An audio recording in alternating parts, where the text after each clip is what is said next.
and hopefully inspire more people of color and get more diversity in that space, particularly in classical music and particularly in the opera world. Hey everybody, so it's been a long time since I've done a video, and I think I said this before, but the way I kind of stack the videos, you don't get a sense of how much time it's been between each one. But it's been a while. It's been a really busy period.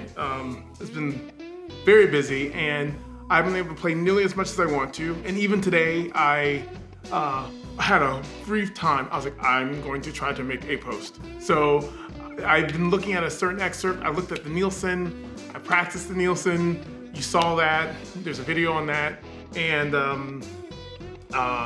I was able to, in 10 minutes, go and make some takes for the Nielsen, and I actually got one that worked. I normally get to listen more to see how bad I sound and then try to make some adjustments, but I could not do that this time. So I'm gonna post something that may not have much prep, but it's okay, it sounds fine, I guess, like for the most part. I have to get over that as a performer and then someone who's always expecting a certain whatever. But I'm hoping it's educational for everyone out there, and they're learning in the process. So I was saying, in the moment, because when I record these, I'm literally just talking. In the moment, I couldn't think of what this one part that da da dee da da dee da da dee da da dee da da dee da da, and I couldn't find what the polyrhythm was in it, because it actually just sounds like it's on a vamp. But when I was playing it, trying to record a take for Instagram, I found a rhythm. Now I've got to see if I can remember that on the spot. So, that's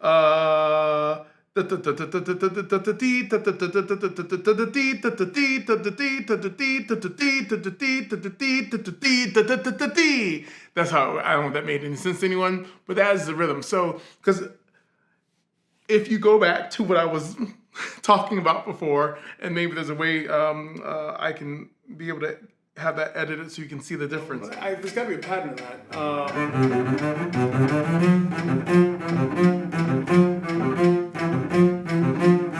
Yeah, that's weird. So sometimes when you have a funky pattern like that, the pattern is actually not congruous or the same as the rhythmic pattern, which is 3/4. You can either go with the pattern or go with the rhythm on the page, just so you don't get lost and figure out how the feel should be. Now, I think Nielsen would want this to sound like it's really on repeat. Da da da dee da da dee da da dee da da dee. So this shouldn't sound like, you shouldn't go, like for example, you shouldn't go and just only hit the downbeats, because that's not what he's looking for. And the reason we know that is because he puts the accents on the F natural. So I don't get lost. I have to come up with a plan so I know how to come out of it. And I think it is keeping the accents, but thinking a little bit more about those downbeats without accenting them. I think that will help.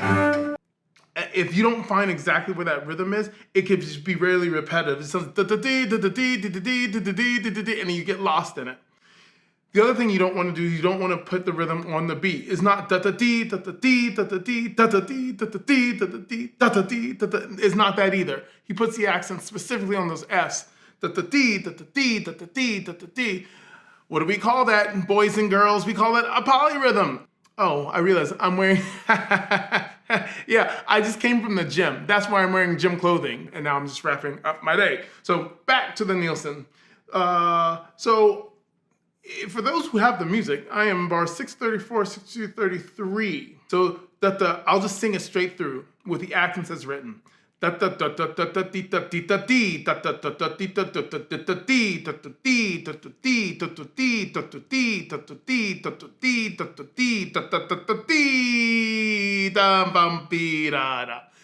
what's written. So if you aren't counting, if you don't know the polyrhythm, it can be very difficult to know when to play. But if you, this is what I love when composers do this. This is great. This is fun. So I'm gonna try to highlight with the snap. Maybe that'll help to figure out a way to play this rhythm and feel the larger beat that Nielsen has created, so it all works. That's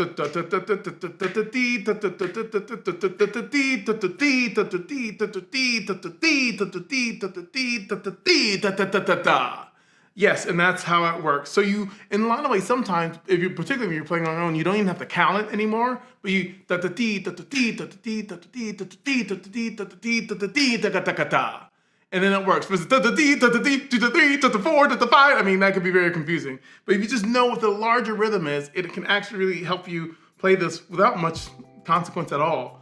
After that, I did a beautiful panel tonight, and I just want to make sure I get everything all right. I was the lone instrumentalist amongst us, like opera stars of the world. It was pretty incredible and pretty amazing, and I was I felt very fortunate to be in such illustrious company. But tonight, Laquita Mitchell, fantastic soprano. If you don't know her voice, you should definitely check her out. She's wonderful, and she's actually sung with my students in All City here in Philadelphia. So Laquita is in New York. She is with, and I'm just making sure I get this right. So she's with UIA Talent Agency. UIA Talent Agency, and what she was doing tonight was launching a new initiative with the talent agency. And this is an Instagram story post she said she posted. She says the dream team. I guess, well, the people I was around, definitely they were the dream team. A discussion on diversity, leadership, and mentorship, and the unveiling of the Fall 2020 Diversity, Leadership, and Mentorship Program in Arts Administration through UIA Talent Agency. I hope by the time this is put up on YouTube that you will still be able to apply. UIA Talent Agency.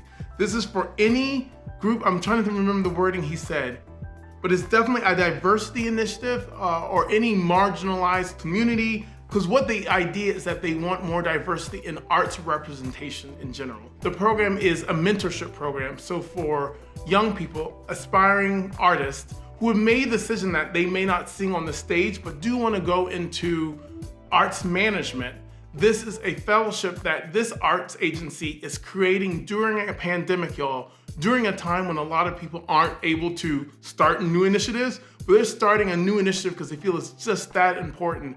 UIA Talent Agency, this diversity fellowship for young artists to learn the kind of the behind the scenes of the world of arts management, and hopefully inspire more people of color and get more diversity in that space, particularly in classical music and particularly in the opera world. Thank you so much, Laquita, for hosting me tonight. It was a great discussion, really fantastic.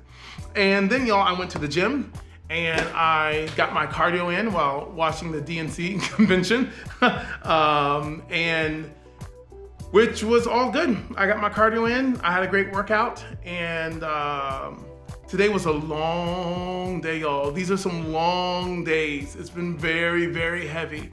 There's a lot of stuff going on, but I'm still trying to make sure I can stay physically sound, particularly as I try to get my strength back. I'll tell you, in the last few days since I haven't posted, my legs are pretty strong. Those kind of stood the test of time in my time off. I did, I've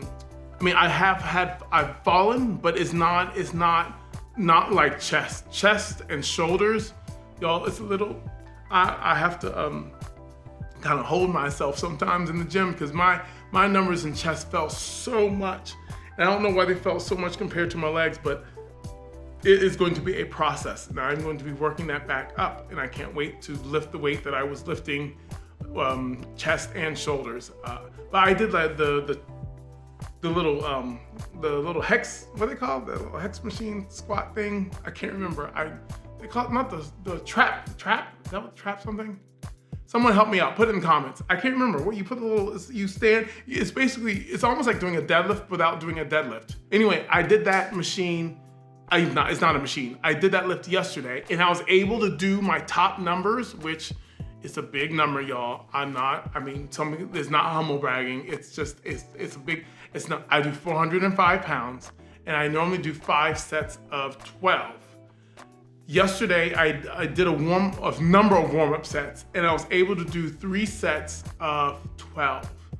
And y'all, it was as if I were on top of Vail Mountain or Aspen Mountain because I was gasping for it. I don't know if it was the mask. I don't think it was the mask, y'all. I think I'm just out of shape because it almost knocked me flat on my feet. But I did it and I survived and I feel good, and it's just really good to be back in the gym. I don't know what I'll be able to do in the next few days, but I hope to be creating more content. You'll see some of my old Instagram videos coming up with some commentary by yours truly about putting those videos together and maybe some tips and tricks of some things I did and thinking about doing that. I might really critique myself and that kind of thing, because it's like listening to yourself play can be like listening to yourself talk. I don't know if you're like me, but I hate listening to my voice. Like literally, it's like nails on a chalkboard. So anyway, y'all have a wonderful evening. Y'all have a wonderful day. Have a wonderful morning. I don't know what time you're watching this, but take it easy. Until next time.